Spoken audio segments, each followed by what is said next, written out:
영상에서 전 보통 입체 작품을 만들지만 사실 제 전공이 조소는 아니에요. 아시는 분들도 계시겠지만 사실 제 전공은 페인팅, 회화랍니다. 그래서 오늘은 전공을 살려서 그림을 그려볼 겁니다. 물론 몽중다과 스타일로요. 사실 이번 작품은 물감과 나이프, 붓을 이용해 디저트를 굽는 모로하나 작가님의 작품에서 영감을 받았습니다. 이번에 제가 서울 일러스트레이션 페어에 의미 있는 아마 프로젝트에 참여하게 되었거든요. 서일패 아티스트와 크리에이터가 만나 콜라보 콘텐츠를 제작하고 서로를 응원하는 프로젝트라고 합니다. 이 프로젝트로 만나게 된 모로하나 작가님이 사용하시는 기법과 작품의 특징들을 오마주해서 저만의 작품을 만들어 볼 거예요. 자, 오늘의 입체 캔버스가 준비됐습니다. 모로하나 작가님이 구우신 이 케이크를 제가 캔버스 밖으로 꺼내올게요. 먼저 물감으로 가볍게 구워주면서 시작할게요. 작가님은 유화 물감을 사용하시지만 저는 오늘 작품의 특성상 더 빨리 마르는 아크릴 물감을 사용할 겁니다. 유화 물감은 표면이 건조되는 데만 며칠씩도 걸리거든요.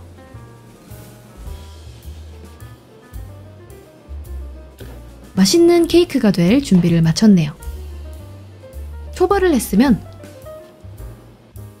마스킹 테이프로 크림 자리를 표시해줍니다. 사전에 자리를 잡아주지 않고 즉흥적으로 크림을 바르면 크림이 자유분방해질 확률이 높아요.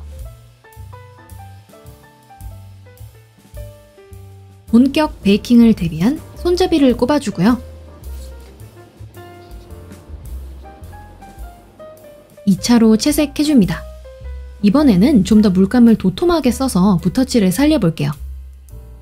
캔버스에서 작품을 꺼내온 만큼 물감의 질감을 최대한 활용해보겠습니다.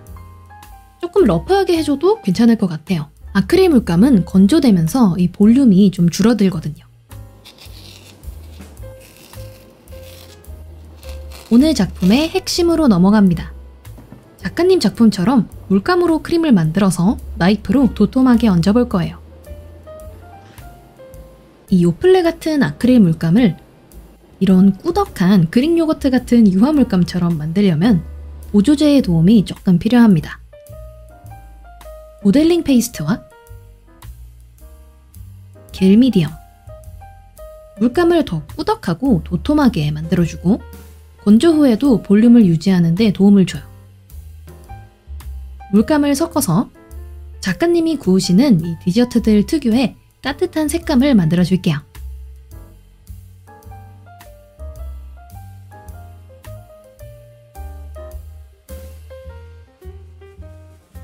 얹어볼까요? 평면인 빵 부분과 대비되는 크림의 텍스처가 매력이기 때문에 두툼하고 질감이 잘 살도록 얹어볼게요. 이런 식으로 물감을 두텁게 올리는 페인팅 기법을 임파스토라고 하는데요. 우리가 잘 아는 고흐의 그림을 생각하면 됩니다. 요즘 많이 보이는 백드롭 페인팅도 그렇고요. 아, 그리고 임파스토 기법이랑 짝꿍처럼 함께 따라다니는 용어가 하나 더 있는데요. 마띠에르입니다. 재질감을 뜻하는 용어인데 만약 여러분이 미술관에서 이런 식의 작품을 만났을 때 좀 쿨하게 한마디 던지고 싶다면 임파스토 기법을 사용해서 마띠에르가 아주 돋보이는군 이라고 할 수 있는 거죠. 저도 하다 보니까 점점 더 과감하게 이 마띠에르를 살릴 수 있게 되네요.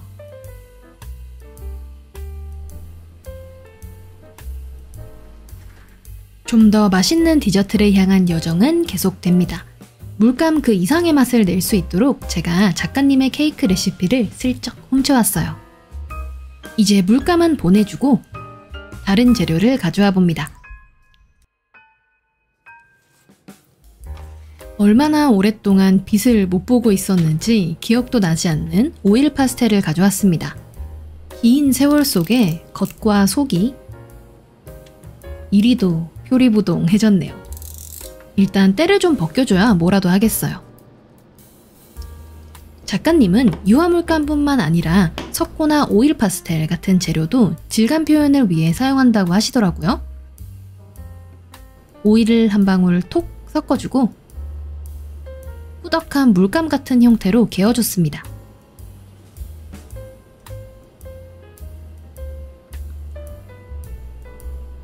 그리고 원하는 색으로 섞어서 빵 위에 올려줬어요. 오일 파스텔 덩어리들이 좀 더 포슬포슬한 질감을 내주는 것 같아요.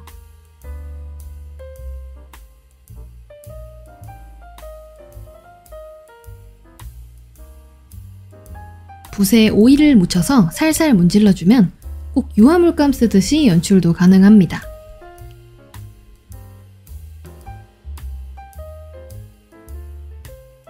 색감과 질감이 더 풍부해졌네요. 우리에게 익숙한 게 나왔죠? 케이크 가니쉬를 만들어줍니다. 블루베리 모양의 붓으로 그린 듯한 붓터치를 좀 넣어주고요.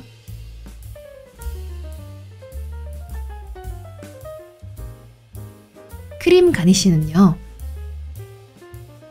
케이크 윗부분이 지저분해지지 않도록 이렇게 따로 짜서 작업을 해줄게요. 모양을 잡아주고 건조 후에 올려주면 케이크가 완성됩니다. 이 대왕 꼬깔코는 젤라또가 될 거예요.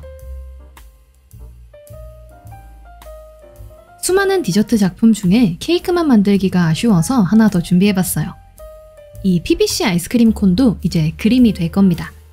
물감을 칠해서 붓으로 그려낸 듯한 느낌을 줘봤어요.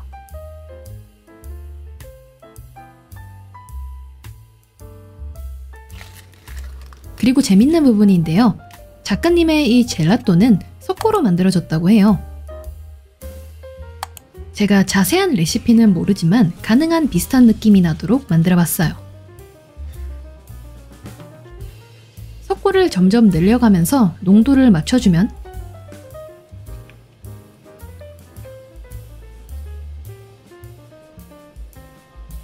진짜 젤라또 같네요?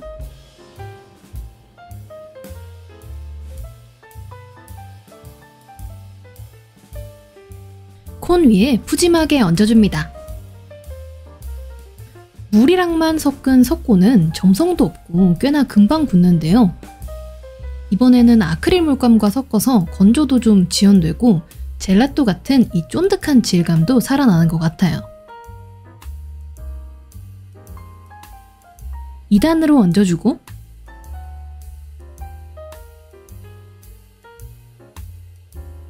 자, 이 예쁜 젤라또를 이제 아이고 실수로 젤라또를 떨어뜨렸어요.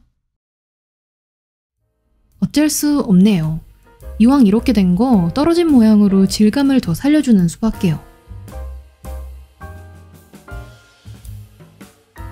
그럼 비록 떨어뜨리긴 했지만 그림 속에서 꺼내온 젤라또까지 완성입니다.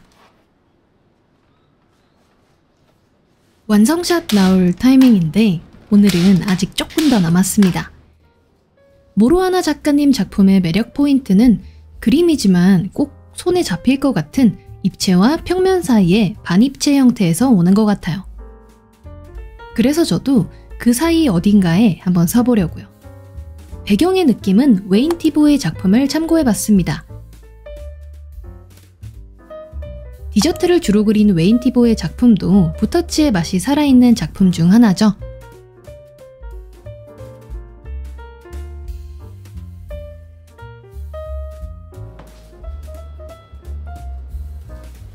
케이크를 놓을 그릇도 필요하겠어요.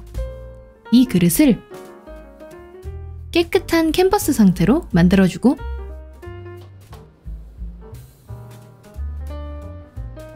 붓을 사용해서 평면으로 되돌려줍니다.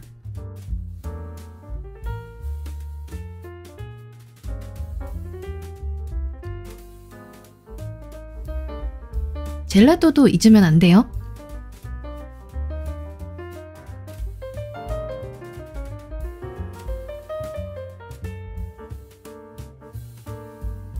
약간의 마무리 터치까지 더해주면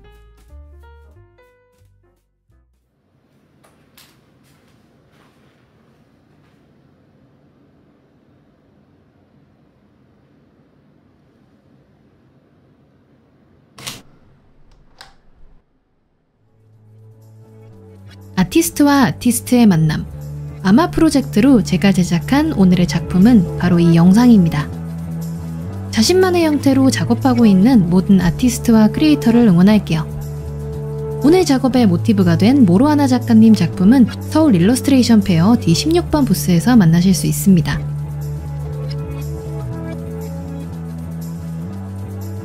몽중다과였습니다. 그럼 우리 다음 영상으로 또 만나요.